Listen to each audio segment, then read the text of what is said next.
Hello all, welcome to Sumi's health and beauty. தோப்புக்கரணம் என்ற ஒற்றை பயிற்சியே அனைத்து வகை உடற்பயிற்சிகளுக்கும் முன்னோடியாக விளங்குது.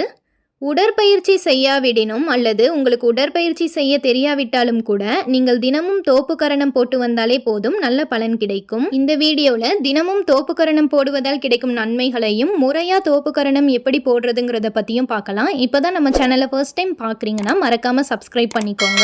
சரியான முறையில் தோப்புக்கரணம் போடுவது எப்படின்னா, நம்முடைய தோள்பட்டை அகலத்துக்கு கால்களை பிரித்து வைத்து நிற்க வேண்டும். இடது கையை மடக்கி இடது கையின் பெருவிரலால வலது காது மடலின் நுனியை பிடித்து கொள்ள வேண்டும். அதே மாதிரி வலது கையை மடக்கி வலது கையின் பெருவிரலால் இடது காது மடலின் நுனியை பிடித்து கொள்ள வேண்டும். அப்படி பிடிக்கும் போது கட்டை விரல் காதின் முன்புறமும் ஆள்காட்டி விரல் காதின் பின்புறமும் இருக்கணும். வலது கையானது இடது கையின் மேல் இருக்க வேண்டும். இரு கால்களையும் மடக்கி முதுகை வளைக்காமல் நேராக உட்காரும் நிலையில் தோப்புக்கரணம் போட வேண்டும். உட்கார்ந்து எழும்போது மூச்சை வெளியே விட்டபடி எழ வேண்டும். இப்போ தோப்புக்கரணம் போடுறதால கிடைக்கக்கூடிய நன்மைகளை பற்றி பார்க்கலாம். தோப்புக்கரணம் போடும்போது நம் காது மடல்களை பிடிப்பதால் உடலின் எல்லா உறுப்புகளும் செயல்படுவதற்கான தூண்டுதல் கிடைக்குது. உட்கார்ந்து எழும்போது காலில் இருக்கக்கூடிய சோலியஸ் எனும் தசை இயங்க ஆரம்பிக்குது. இதனால் உடல் முழுவதும் இரத்த ஓட்டம் சீராகும். காதுகளில்தான் இதயம், சிறுநீரகம், மூளை, வயிறு, கண்கள், கீழ் மற்றும் மேல் தாடை, காதின் நரம்பு என பல்வேறு உறுப்புகளின் தொடர்பு புள்ளிகள் அமைந்திருக்கின்றன.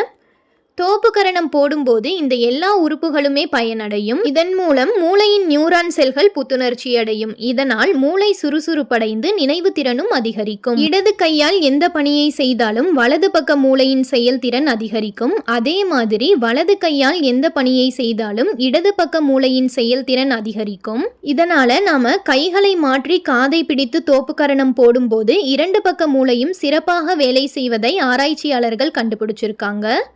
தற்போது மேற்கு நாடுகளில் பிரெயின் யோகா அப்படிங்கிற பேரில் நமது தோப்புக்கரணம் பிரபலமாக இருக்கு. தோப்புக்கரணம் போடுவதால் உடலில் இரத்த ஓட்டம் அதிகரிக்குது. இதனால் உடலின் அனைத்து உறுப்புகளுக்கும் தேவையான ஆக்சிஜன் மற்றும் சத்துக்கள் கிடைக்க உதவும். தோப்புக்கரணம் போடுவதால் கால்கள், இடுப்பு, முதுகு மற்றும் கைகளில் உள்ள தசைகள் வலுப்பெறுகிறது. மன அழுத்தம், பதற்றம் மற்றும் தூக்கமின்மை உள்ளிட்ட பிரச்சனைகளை கொண்டவர்கள் உடல் வியர்க்கும் அளவுக்கு தோப்புக்கரணம் செய்வதன் மூலம் ஆழ்ந்த தூக்கத்தை பெற முடியும்.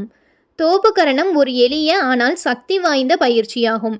இது உடல் மற்றும் மன ஆரோக்கியத்திற்கு பல நன்மைகளை வழங்குகிறது. கர்ப்பிணி பெண்கள் ஒரு நாளைக்கு 5 முதல் 6 தோப்புக்கரணம் போடுவதன் மூலம் பிரசவம் எளிதாகும். கர்ப்பப்பையின் சுருங்கி விரியும் தன்மை அதிகரித்து சுகப்பிரசவத்திற்கான வாய்ப்புகளும் அதிகரிக்கும். தோப்புக்கரணம் போடுவதால் இடுப்பில் உள்ள எலும்பு, தசை, ஜவ்வு உள்ளிட்டவை வலுவடைகின்றன. இதனால் இடுப்பு வலி வராமல் தடுக்க முடியும். தோப்புக்கரணத்தை தொடர்ந்து செய்து வருவதன் மூலம் தொப்பையை குறைக்க முடியும். தோப்புக்கரணம் போடும்போது உடலின் மந்தமான மனநிலை நீங்கி புதுவித ஊக்கமும் உற்சாகமும் கிடைக்கும். அதோடு உடலின் ஆற்றலும் அதிகரிக்கும். இந்த வீடியோ உங்களுக்கு யூஸ்ஃபுல்லாக இருந்தால் மறக்காமல் நம்ம சேனலை சப்ஸ்கிரைப் பண்ணிக்கோங்க. தேங்க்ஸ் ஃபார் வாட்சிங்.